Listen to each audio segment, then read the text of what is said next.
A day in my life, sa'yo kayo naabot ang akong parcel kay tatlo na kaadlaw ginabalik-balikan sa rider. Oh, for today's video guys. So, di ba ang saya ng buhay pag naka-Shepo Apo. Syempre, nagre-restock na naman si Inday kasi mag-exercise na naman siya ngayong araw. Oh. So, may free pala siya ito ng beauty locks. Ano na?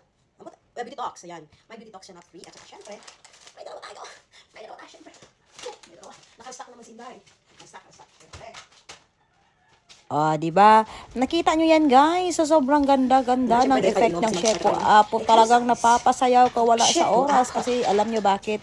Bakit gustong-gusto ko talaga yung Shepo Apo kasi andyan lahat, guys. So, nandyan lahat, wala lahat ng mga cravings mo. Kung ikaw talaga ang palakain, talagang mawawala talaga yan kasi meron siyang L-carnitine, glutathione, at marami pang iba. So, yan, simulan natin ang pag-exercise, guys. So, tingnan nyo naman, no? Medyo may abs na talaga, konti lang naman. Huwag natin i-seryoso na meron na talaga, no? Kasi, baka ang importante is na, talaga tayo. So, ayan, guys, tapos na ako hindi ko alam kung exercise ba yan o sayawon. Di ba sa kayo na ang bahala, basta naka-Shepo Apo, masaya ang buhay.